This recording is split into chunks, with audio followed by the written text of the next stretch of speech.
Hi everyone, welcome back. In today's video, I want to talk a little bit about how our mother tongue Chinese is playing into our English learning process. Of course, we talked about we shouldn't be translating everything word for word from Chinese to English when we're trying to express ourselves in English. And I've talked about why that is the case in some of my other videos. So here I'm just going to briefly go over that. So why can't we translate things from Chinese to English when we're trying to practice spoken English? The biggest reason, I think, is because of the differences in these two languages. Well, first of all, because English and Chinese don't really share the exact same syntax. And by that, I meant when we're trying to express ourselves in English, it's going to be in a very different word order in most cases than we do in Chinese. And we're also using a different set of sentence structures. The English vocabulary is also a little bit different than Chinese vocabulary. For example, in Chinese, in our daily conversations, we tend to use a lot more general, abstract words, whereas in English, we're trying to be as specific and as direct as possible. And we have a lot more English expressions to describe our feelings, our needs, and our wants. And the third reason why I don't recommend you translating everything from Chinese to English is that in order to translate everything, you have to have a massive English vocabulary for you to be able to do that. And we all know that that's not really realistic. There's so many different English words and each word has so many different meanings. It's possible, but it's going to be extremely challenging for us to remember all the meanings of all the English words that are in use right now. And from there, we tend to start kind of a vicious cycle where we feel like we can't express ourselves in English. So we think that the problem is that we don't know enough words. So we spend most of our time trying to learn more and more new words. But chances are we still couldn't make up a sentence without hesitation. And often when we listen to native speakers, even though they are using very simple, very daily vocabulary, we still have a hard time understanding them. And last but not least, trying to translate everything, or at least see that as your goal, is going to be very hard for you to become fluent because you're constantly trying to express yourself word by word, which could be really discouraging because you're going to be slower, making up your own sentence. And by the time when you get everything out, the conversation is probably over a long time ago. So we get more nervous next time when we need to answer some questions in English, and we end up just not wanting to speak at all. So a lot of that was already covered in some of my previous videos, so if you're interested, feel free to check them out. But my question for our video today is our mother tongue not helpful at all? Should we not rely on Chinese when we're trying to learn this foreign language? My answer, of course, is no.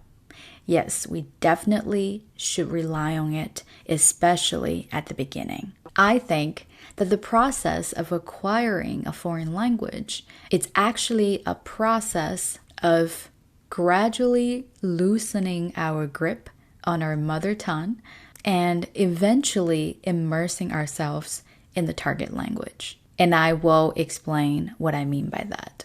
So initially, when we first start to learn English, Chinese is actually very helpful because it helps us understand the grammar in this foreign language as well as any of the new words that we're going to learn.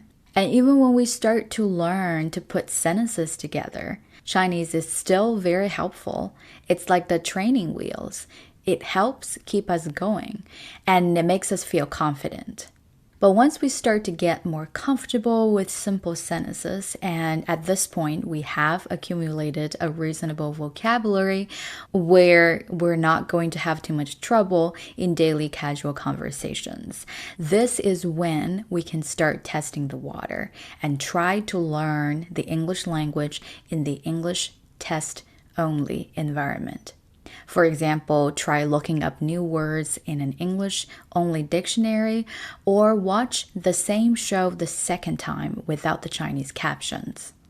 And after enough practice, we're now comfortable enough solely relying on our grasp of the English language and engage with the English-only environment. We're trying to make sure that we get enough exposure to the English listening and written materials. That is TV show, talk show, interviews, books, articles, newspapers, basically anything that you can get your hands on.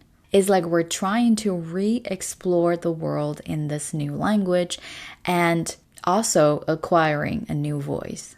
As we become more and more proficient in the second language, we're now able to express feelings and thoughts that weren't available to us before. We're also able to interact with the ocean of information and knowledge that is delivered in the English language. But how do we get there? How do we go from having to look at the Chinese translation all the time to adopting the English way of thinking and being able to express our thoughts and needs accurately in English? Here are some tips for you. First, make sure your language input is mostly expressions and sentences, as opposed to individual words. And start early, perhaps before you get to understand all the intricacies of the English grammar, if you have to. It's way more important for you to learn how to express ideas in English sentences than simply remembering these individual words. Second, allow yourself to vaguely understand what the English words mean. I remember when I first switched from the English-Chinese dictionary to the English-English dictionary when I was at university, I felt uneasy for a long time because I wasn't sure if I really understood what the English explanations really meant. But I did, and I just felt insecure because I was no longer looking at the Chinese translations for everything. So automatically I assumed that I couldn't remember it. But that's not the case. And it actually forced me to think about ideas in my head in English when I was trying to recall these new words by their English meanings. And I can assure you that the discomfort will eventually go away. And when we try to remember the English words by its English explanations, we will automatically pay more attention to the context where this word can be used. So while you're looking up new words, you're also learning how it can be used. And slowly we build up that connection between the expression and its context in our head. And next time when we're thinking about using it, we know we're using it in the right way. Third, incorporate English listening and paraphrasing into a daily practice. When was the last time when you simply listened to an English audio? Videos with Chinese subtitles are so accessible now that we tend to underestimate the benefits of simply listening to an English audio. But when we watch those videos, we tend to take advantage of the English or the Chinese captions.